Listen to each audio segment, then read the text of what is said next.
are here tonight on the Bytes for Two stream representing the Arizona Hazmat League, and we've got a doozy of a show match for you tonight between Dunamis and Houdini. And so we're going to be seeing these two guys. They were the two top players that did well in the current. Just a second, let me tell them we are ready to go. Oh, I'm not sure if we communicated their bands to each other either. We should probably do that. Yeah, that seems like a good idea. I'm going to update the title of this broadcast, and then I'll communicate to those guys, and then we'll get underway here. All right, are we live right now or not? We are, yeah. Clear. All right. So, all right, are you going to be co-casting with me then? Yeah, I'll be here all right. stream with you.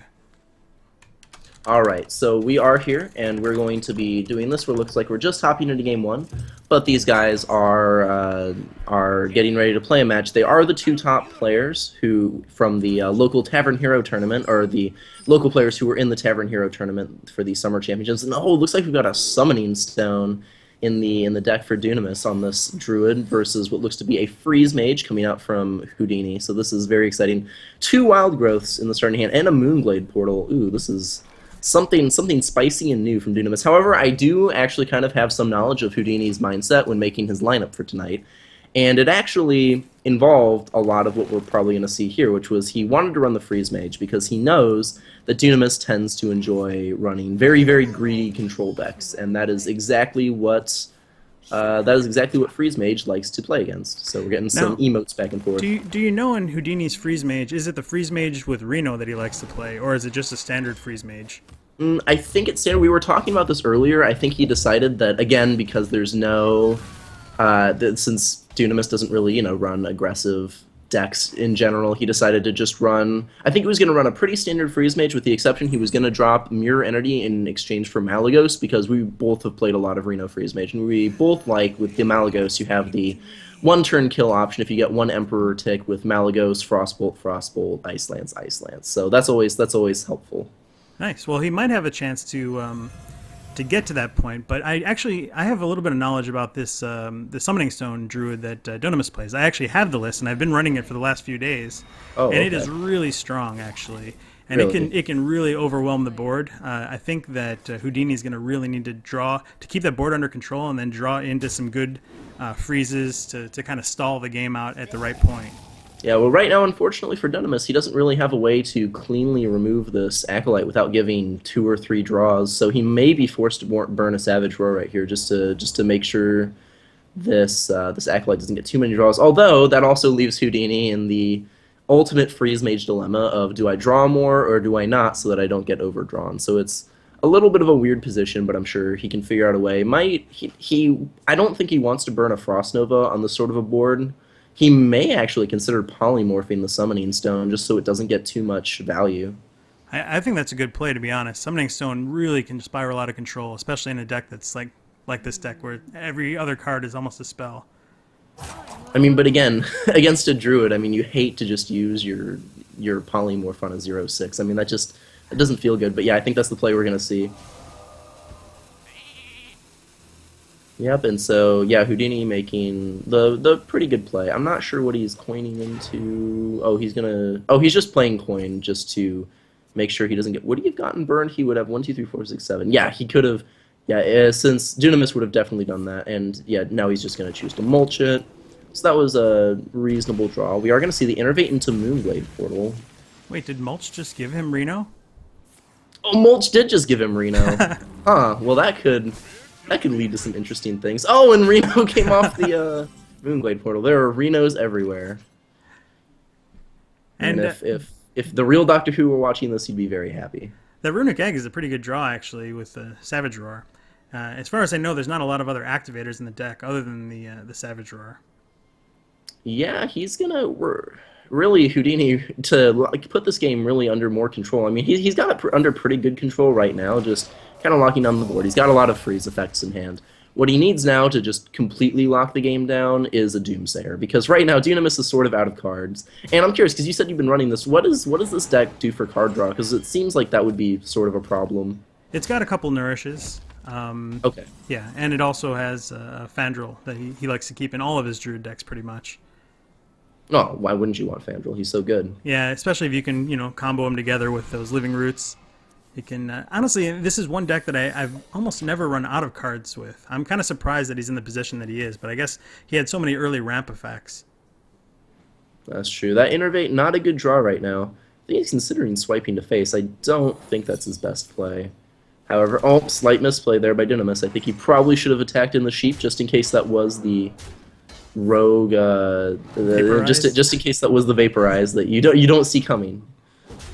But yeah, the vaporize always bites you when you least expect it. Like it'll always like the one time you decide not to play around it, it'll get you. And there is that Doomsayer we were talking about. However, he does actually have a way to remove it now with Swipe, Savage Roar, and Hero Power. So Dunamis could remove it unless his face gets frozen. So definitely some considerations here from Houdini. He probably has a decent idea of what's in Dunamis's hand, but no, with the card advantage so heavily in his favor, Houdini's just going to choose to play as greedily as possible. Really, even with a Savage Roar, Dunamis isn't representing very much damage whatsoever. Oh, but the Summoning Stone could change all of that in a second.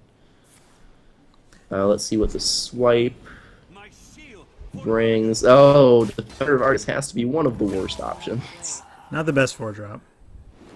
No, and right here, this Frost Nova Doomsayer is really gonna hurt Dunamis, like Yeah. really, really bad. Yeah, that's pretty terrible. He definitely doesn't want to see that. Well played.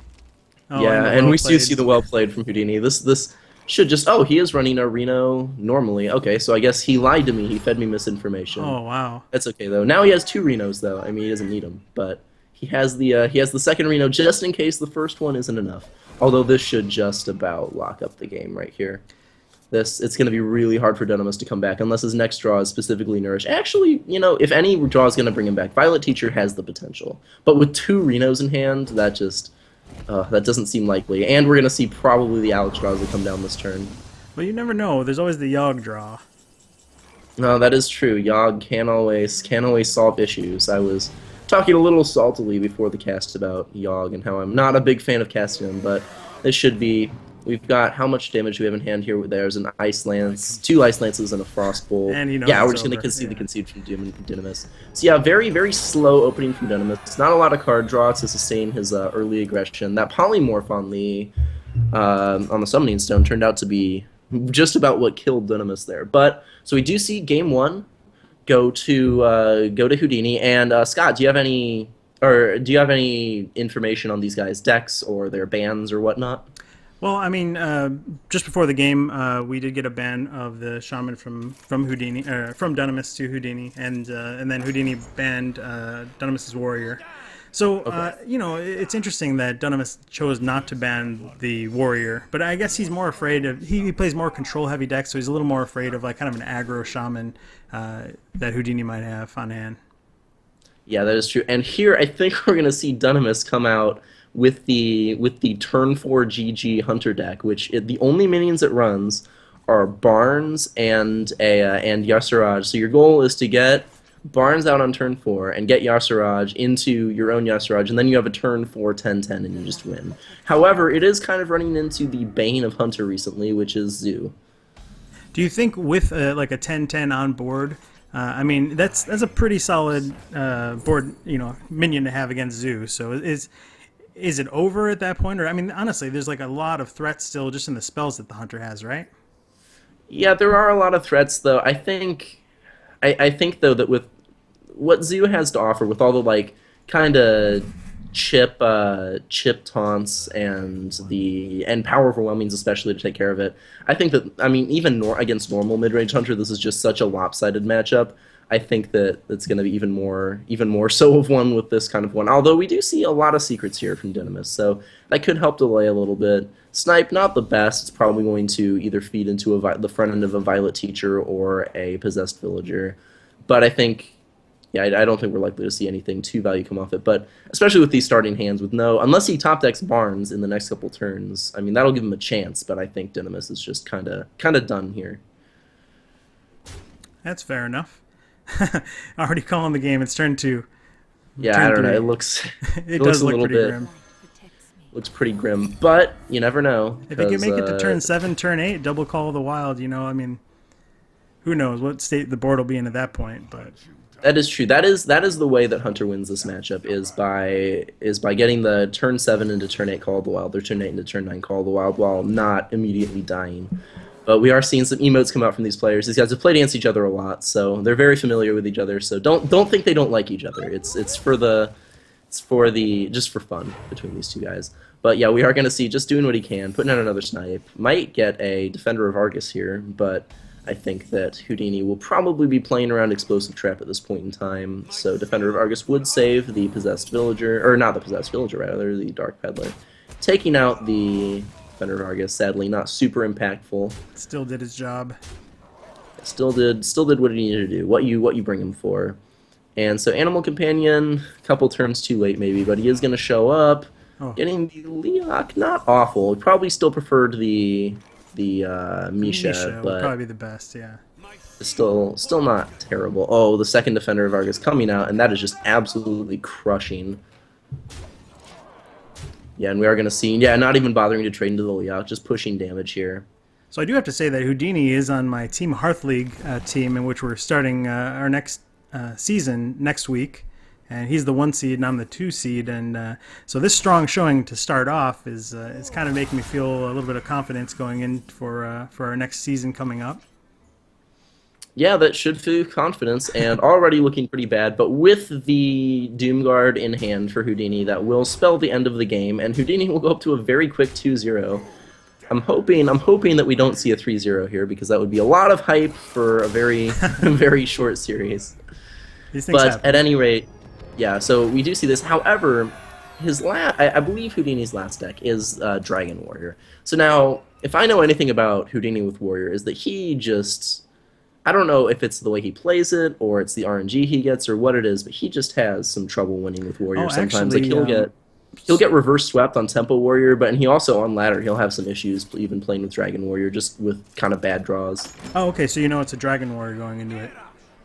He's Yeah, I'm in the fairly past. certain. Okay, I mean, he has played a lot of Control Warriors in the past, but like you said, he did modify his lineup quite a bit because he knows the play style that Dunamis has. Yeah. Oh, and it looks like we're gonna see this concede slash wall shaman come out here from Dunamis, and Houdini with the Dragon Warrior, and he finally got a Golden Warrior, so I can't make fun of him anymore for not having the Golden Warrior, but it's okay. he he did it, and I'm proud of him for it. But I don't think we've seen his mulligan yet, but I'd imagine he's going to toss back. I think he's wondering whether or not to hold on to this Dragonid Crusher, just so that he's guaranteed to have a dragon in hand for this Alex Strez's champion on turn 1 or 2. And he's choosing to toss it back very wisely as he gets 2 Twilight Guardians back in hand for himself. All Any right, predictions so we on do how this see. game is gonna go down? Do you think? I don't know. See, Oh, go for yeah, it. yeah. Oh, I was gonna say Wall Shaman is such a tough deck to really make predictions about, because sometimes it'll just absolutely fizzle and have nothing, but other times, I mean, it's looking okay right now. We do see both executes in hand for Houdini, which is a big deal, but if we start seeing, if we can see like turn 7 Earth Elemental into an Ancestral Spirit on that Earth Elemental, I mean, that's really tough to get past.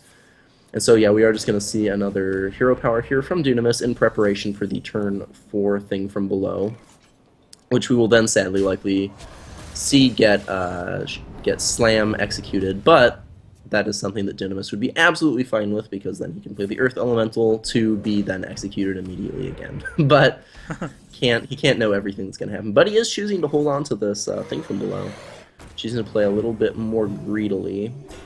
And I think for the Shaman deck like this, that is fine. And Dunamis, his specialty is control decks, so he definitely knows how to play those decks well, definitely knows what he's doing in that regard. And he's choosing just to play incredibly greedily with this thing from below. I'm not totally sure. I mean, maybe he has psychic knowledge that Houdini has both executes in hand, but whatever he's doing, it's working out. Yeah, it's not spiraling quite out of control yet, like sometimes you see with Dragon Warrior. I mean, there's a lot of threats, but still he's managing to keep the board under control for the most part. He's still at 24 health. Yeah, I mean, that's where you want to be. So this Lava Shock, not super good right now. I mean, I think you have to play the thing from below this turn, certainly. Yeah, Sure. okay. So we are going to see the thing from below probably going to get executed just for tempo.